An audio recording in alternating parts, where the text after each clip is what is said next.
Welcome friends. This is the second assignment and we are going to explain the types of circuit breaker and the main focus will be on SF6 circuit breaker. I am Bhupendra and welcome to this second lecture. This is out of class activity. So the types of breakers basically refer to the medium in which the breaker opens and closes. The medium could be oil, air, vacuum or SF6. A breaker consists of moving and fixed contact, and during the breaker operation the contacts are broken and the arc created during such separation needs to be controlled. The arc control devices, otherwise known as turbulator or explosion plot, achieves this. Turbulence caused by arc bubble. Magnetic forces tend to force main contacts apart and movement causes oil to be sucked in through ports and squirted past gap. When arc extinguishes at current zero, ionized gases get swept away and prevents restriking of arc. In case of SF6 circuit breakers, SF6 has some properties. SF6 is sulfur hexafluoride. It has the ability of an atom to attract and hold electrons. Such gas have high dielectric strength. SF6 is electronegative. It forms negative ions. Negative ions are heavy and immobile, so they do not flow easily. Hence, SF6 gas has high dielectric strength. Also, rate of rise of dielectric strength is very high. Similarly, can be liquefied and stored in steel tanks. Also, dielectric strength increase linearly with pressure. Also, this gas is inert and therefore contacts will not get eroded.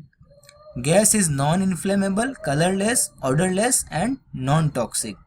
Also, thermally stable up to 55 degrees. Sulfur hexafluoride is an inert insulating gas which is becoming increasingly popular in modern switchgear designs, both as an insulating as well as an arc quenching medium. Gas insulated switchgear (GIS) is a combination of breaker, isolator, CTs, PTs, etc. and are used to replace outdoor substation operating at the higher voltage levels, mainly 66 kV and above. For medium and low voltage installations, this SF6 circuit breaker remains constructionally the same as that for oil and air circuit breakers, except for the arc interrupting chamber, which is of a special design filled with SF6. The operation mainly refers, like you can see this diagram.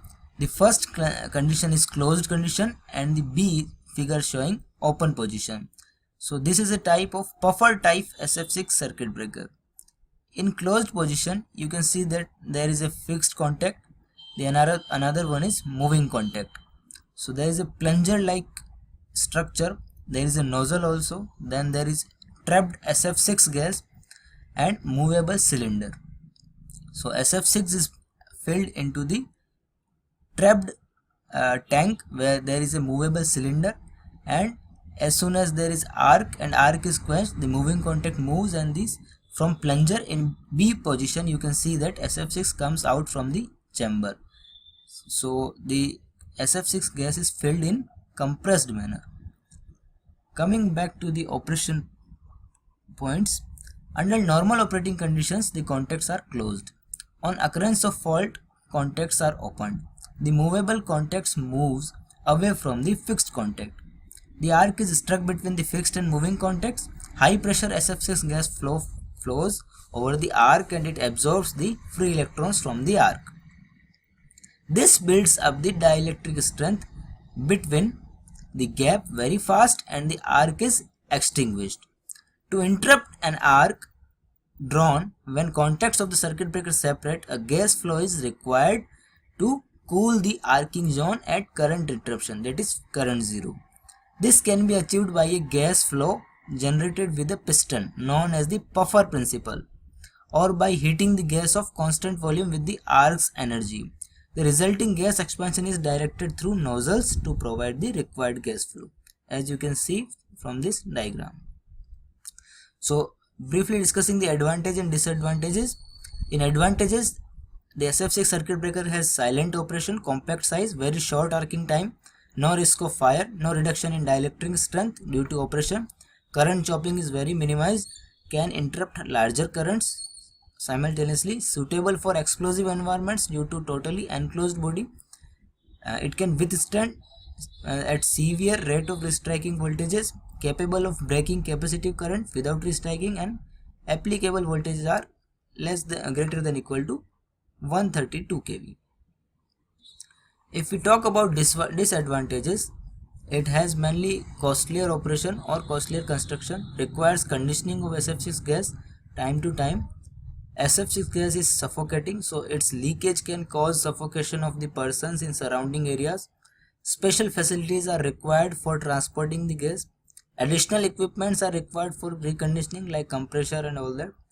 Also, condensation at low temperature is a problem. Thank you, friends.